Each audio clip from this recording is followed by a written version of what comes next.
America के एक सांसद को अचानक भारत के एक बिल से इतनी परेशानी क्यों हो गई कि उन्होंने सीधे भारत अमेरिका रिश्तों तक की बात कह दी, और वो भी उस बिल पर जो अभी संसद में पास तक नहीं हुआ।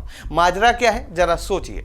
दरअसल केंद्र सरकार संसद के मानसून सत्र में विदेशी चंदे से जुड़े कानून FCRA में बदलाव करने वाला बिल यानी FCRA अमेंडमेंट बिल 2026 पास कराने की तैयारी में है। लेकिन इससे पहले अमेरिकी सांसद रायली मूर ने इस पर सवाल उठा दिए हैं। उन्होंने एक्स पर पोस्ट करके कहा है कि अगर ये बिल पास हुआ तो इससे अमेरिका भारत के रिश्तों में दरार आ सकती है। जबकि भारत सरकार का कहना है कि बदलते हुए दुनिया के हालात में विदेशी पैसे के जरिए लोकतांत्रिक संस्थाओं, चुनावी प्रक्रिया और जनता के बीच होने वाली बहस को प्रभावित करने की आशंकाएं बढ़ी हैं। इसीलिए मौजूदा कानून को और मजबूत बनाने की जरूरत है। सरकार ये भी साफ कर चुकी है कि ये बिल विदेशी फंडिंग पर रोक लगाने के लिए नहीं है, बल्कि इसका मकसद है कि विदेश से आने वाले पैसे का स्रोत और उसका इस्तेमाल ज्यादा पारदर्शी, जवाबदेह और देश के हित में हो।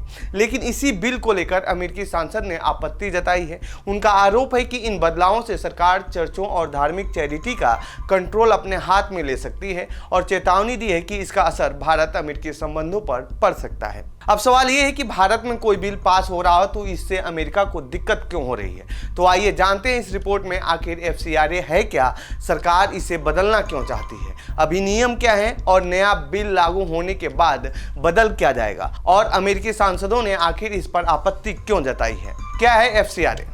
FCRA यानी फॉरेन कंट्रीब्यूशन रेगुलेशन एक्ट वो कानून है जो ये तय करता है कि भारत में कौन विदेशी चंदा ले सकता है, कितना ले सकता है और उसे किस काम में खर्च किया जा सकता है। इस कानून का मकसद यही है कि विदेश से आने वाला पैसा भारत की सुरक्षा, देश की एकता, लोकतांत्रिक व्यवस्था, चुनावी प्रक्रिया और जनता की व्यवस्था को प्रभावित न करे। इस कानून को पहली बार साल 1976 में लागू किया गया था। 2010 में पुराने कानून की जगह नया FCRA एक्ट 2010 लागू हुआ। 2020 में कानून में बड़े बदलाव किए गए। अब साल 2026 में सरकार एक और नया बिल लेकर आई है। इस पर मानसून सत्र में चर्चा होनी है। हालांकि FCRA के तहत सांसद और विधायक चुनाव लड़ने वाले उम्मीदवार, राजनीतिक दल, जज, सरकारी कर्मचारी, चुनाव आयुक्त, खबर और करंट अफेयर से जुड़े कुछ मीडिया संस्थान और उनके मालिक संपादक को विदेशी पैसा लेने पर पहले से ही बैन लगा हुआ है, ताकि लोकतांत्रिक संस्थाओं को विदेशी असर से बचाया जा सके। FCRA में अभी तक क्या नियम थे? मौजूदा कानून के तहत विदेशी फंड के लिए FCRA रजिस्ट्रेशन या प्रायर परमिशन जरूरी है। विदेशी फंड सिर्फ तय किए गए बैंक खाते में ही लिया जा सकता है। हर साल सरकार को विदेशी फंड के खर्च का पूरा हिसाब देना होता है। नियम तोड़ने पर रजिस्ट्रेशन रोका या रद्द किया जा सकता है। 2020 में क्या बड़े बदलाव हुए थे? प्रशासनिक खर्च की सीमा 50% से घटाकर 20% कर दी गई। एक NGO से दूसरे NGO को विदेशी फंड भेजने पर रोक लगा दी गई।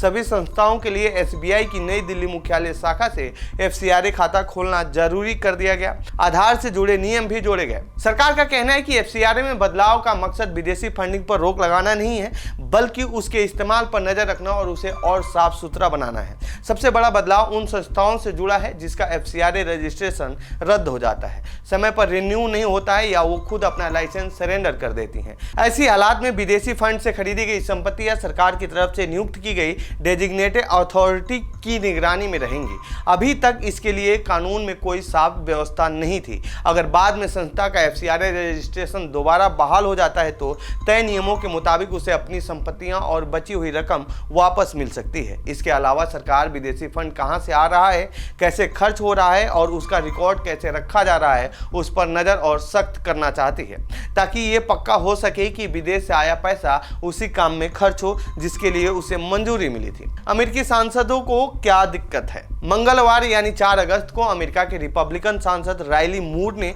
भारत के इस नए बिल की आलोचना करते हुए कहा कि नए नियमों से भारत सरकार चर्चों और धार्मिक चैरिटी पर ज्यादा कंट्रोल हासिल कर सकती है।